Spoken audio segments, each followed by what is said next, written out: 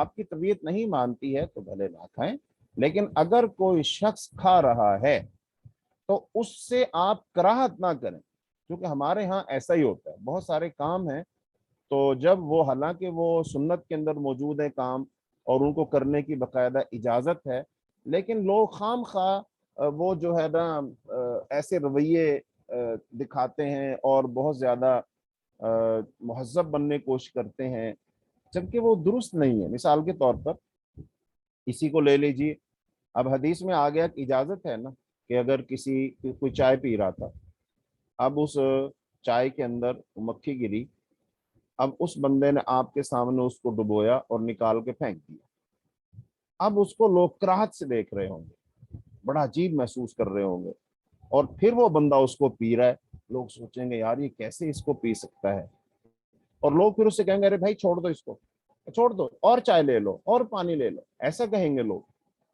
بھائی مسئلہ یہ ہے اس کے پینے میں کیا حرج ہے؟ آپ صلی اللہ علیہ وسلم جب ایک بات ہمیں سمجھا رہے ہیں، بتا رہے ہیں کہ بھئی اس میں ڈبو دو، اس کو نکال لو، اس کا مطلب اس کو پھر بعد میں چیز کو استعمال کر لو، ایسا تو ہے نہیں کہ اس کو پہلے اچھی طرح ڈبو پھر مکھی کو پھینکو، بعد میں اس مشروب کو، اس چائے کو، برتن میں جو بھی ہے اس کو پھینک دو، ایسا بالکل نہیں، یہ اسی لیے بتایا جائے۔ ایسے ہی آپ نے فرمایا، آپ صلی اللہ علیہ وسلم کی حدیث کا مفہوم ہے کہ جب تو کھانا کھائے اور اس میں سے کوئی لقمہ نیچے گر جائے تو پھر کیا کرو؟ اس لقمے کو اٹھاؤ اور صاف کرو اور اس کو کھا لو اور شیطان کے لیے مت چھوڑو۔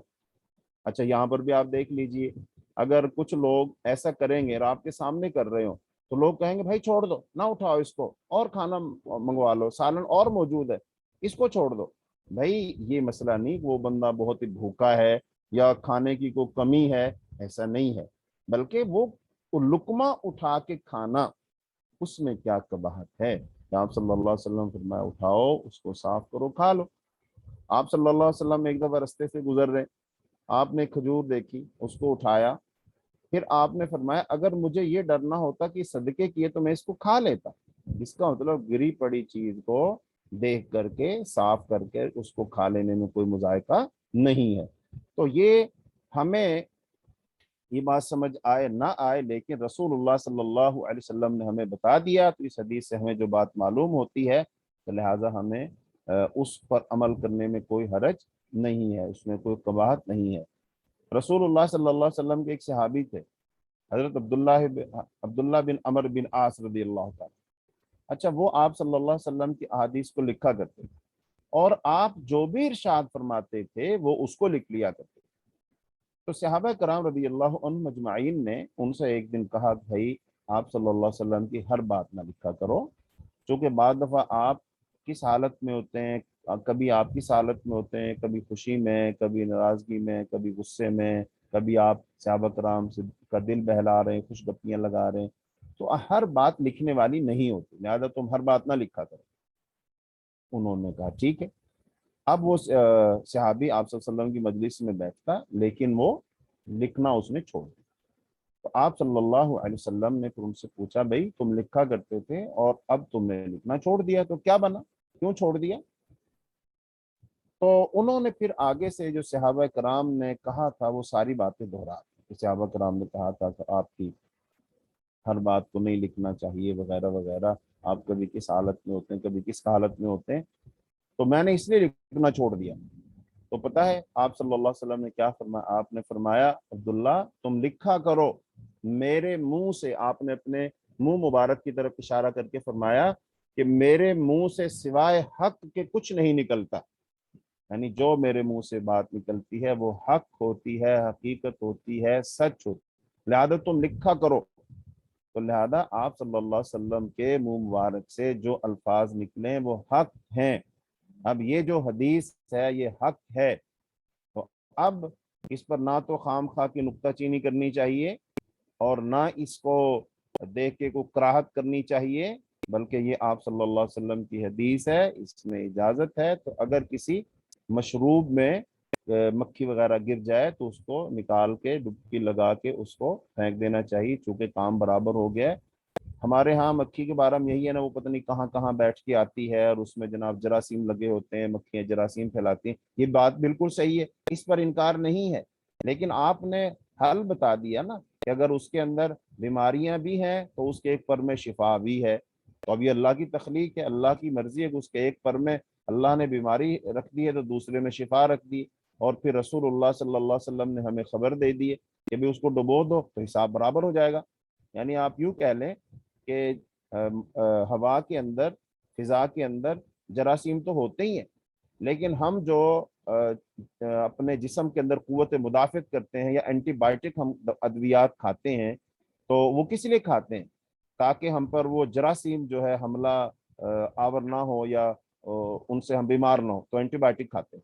تو ایسے اب اللہ کی قدرت ہے یہ کہ اللہ نے اس کے ایک پر میں اگر وہ بیماری ہے تو دوسرے پر میں اس کا جو ہے توڑ موجود ہے, یعنی کہ ایک میں اگر زہر ہے تو دوسرے میں تریاق موجود ہے, تو تریاق اس کو ختم کر دے گا. تو یہ اللہ تعالیٰ کی قدرت ہے جو اس حدیث سے ظاہر ہوتی ہے. تو لہٰذا مکھی کس چیز میں گر جائے پانی وغیرہ میں, تو پانی کیا ہوتا ہے؟ پاک ہوتا ہے, قابل استعمال ہوتا ہے, اس کو استعمال کیا جا سکتا ہے. اس حدیث سے ہمیں یہ باتیں معلوم ہیں. آگے حدیث نمبر 13, وعن ابی واقد اللیثی رضی اللہ تعالی عنہ قال قال رسول اللہ صلی اللہ علیہ وسلم ما قطع من البہیمة وهي حیۃ وهو میت, اخرجہ ابو داود والترمذی وحسنہ واللفظ له. حضرت ابو واقد اللیثی رضی اللہ عنہ روایت کرتے ہیں کہ رسول اللہ صلی اللہ علیہ وسلم نے فرمایا ما قطع من البہیمة, جو کاٹا جائے چوپائے سے, جانور سے, وہی حیتن, اور وہ چوپایا زندہ ہو, وہو میتن, تو جو اس سے کاٹا گیا ہے وہ مردار ہے. زندہ جانور سے اگر کچھ کاٹ لیا جائے گوشت وغیرہ تو وہ گوشت جو ہوگا وہ مردار ہو.